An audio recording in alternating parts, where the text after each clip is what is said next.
जब भी दो भाई आपस में गले मिल रहे हो तो अक्सर कहते हैं हम कि वाह क्या भरत मिलाप चल चल रहा है। तो भरत मिलाप यह हमारे रामायण से आया है, बहुत ही प्राचीन कहानी से आया हुआ है। और ये प्रतीक बन चुका है दो भाई के प्रेम का, दो भाई के आपस में स्नेह के प्रदर्शन का।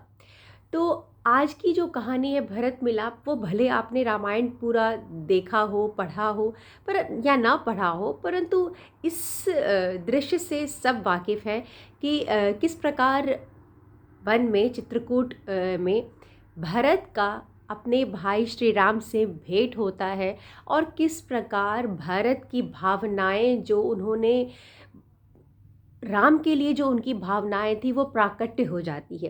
तो होता क्या है, तो भरत ढूंढ रहे होते हैं राम को चित्रकूट में आकर, और उसके बाद वह एक पेड़ पर ऊपर चढ़कर देखते हैं तो पाते हैं कि कहीं से धुआं जो निकल रहा था, तो वो चाहते हैं कि उसी दिशा की तरफ उस जाया जाए जहाँ वो धुआं निकल रहा हो, क्योंकि उन्हें विश्वास हो जाता है कि यही उनके भाई भाभी का यही आश्रम है।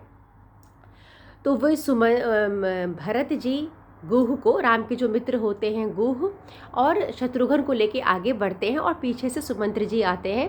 और वशिष्ठ जी को भरत जी कहते हैं कि आप आराम से पीछे से माताओं को लेकर आइए, और ये लोग आगे निकलते हैं, ये चारों आगे निकलते हैं। तो जहाँ जहाँ से धुआं का दिशा होता है, वो वहाँ पहुँचते पहुँचते वहाँ से पर्णकुटी में पहुँचते हैं। रास्ते में भरत कहते जाते हैं कि मेरे जीवन को धिक्कार है, मेरे जीवन को धिक्कार है।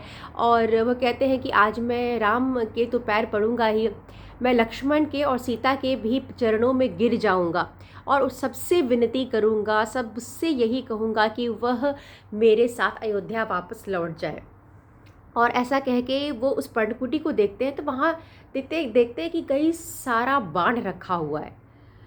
अब उनको लगता है कि शायद अब उन्हें राम को देखने को मिलेगा।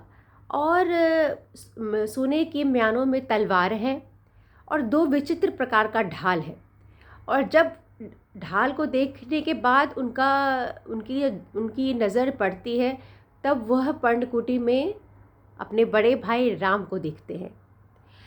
राम को देखते ही अनेक प्रकार की भावनाएं, शोक और मोह से भरत जी पूरे भर जाते हैं, और वह अंत में राम से बस एक ही शब्द कह पाते हैं, हा आर्य, हा आर्य।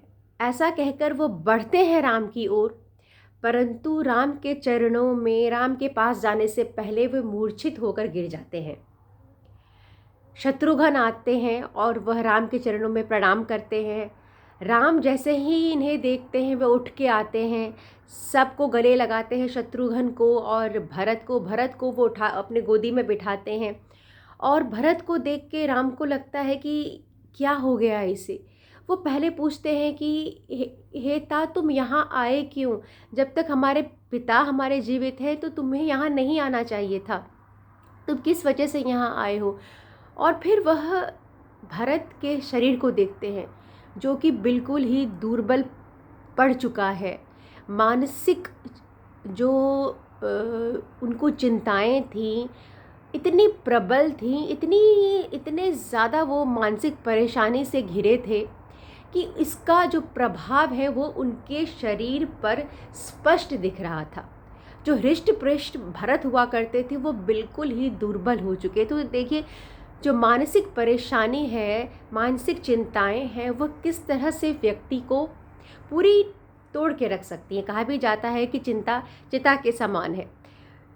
तो वो जब देखते हैं राम भरत को, तो उन्हें दो पल लगता है कि उन्हें पहचानने में कि इतने दुर्बल हो चुके हैं। और तब राम कहते हैं कि इस भरत मैं भरत को कितने दिनों के बाद देख रहा हूँ। और बड़े स्नेह से भरत को देखते जा रहे हैं, उनकी आंखों से आंसू बहते जा रहा है। और राम जी कहते हैं कि मैं जब अयोध्या में था ना, तो भी तभी नाना के घर चला गया था। तो आज लंबा समय हो गया भरत को देखे हुए, लेकिन इसको हो क्या गया है, ये इतना दुर्बल कैसे हो गया है। और वह देखते रहते हैं भरत को, और उनकी आंख से आंसू की धारा बहती जाती है। और इसके बाद वह भरत से कहते हैं कि तुम यहाँ आए क्यों, ये बताओ मुझे। उन्हें लगता है कि भरत कच्ची उम्र के हैं, छोटे हैं, और उन पर अचानक अयोध्या का इतना बड़ा राज्य का भार आ गया है। तो वो बालक है, वो कहते भी हैं वो तो बालक है अभी भरत, और वो बड़े भाई होने के नाते उन्हें यह भी लगता है स्नेहवश कि उनका भाई भी बहुत छोटा है। तो क्या हो गया, कहीं ऐसा तो नहीं हुआ कि राजपाट चलाने में इसे कोई दिक्कत हुआ हो, या ऐसा तो नहीं है किसी मंत्री वगैरह ने इसे धोखा दे दिया हो, क्योंकि ये अबोध है, अभी बच्चा है।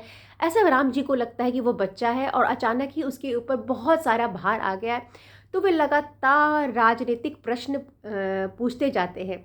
इससे पहले वह भरत से ये भी कहते हैं कि तुम्हारा यहाँ आना मुझे यह संदेह देता है। इस कहते कहीं पिताजी को तो कुछ नहीं हो गया है, पिताजी तो ठीक है ना, या कहीं ऐसा तो नहीं हो गया है कि दुख के कारण, इस घटना के दुख के कारण पिताजी स्वर्गवासी हो गए।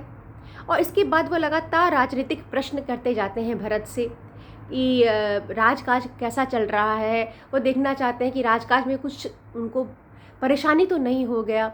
और अगले वीडियो में मैं आपको बताती हूँ कि संक्षेप में कि राम जी ने भरत जी से किस प्रकार उनके राजसी कारभार के बारे में पूछा। मुझे सुनने के लिए, समय देने के लिए बहुत बहुत धन्यवाद।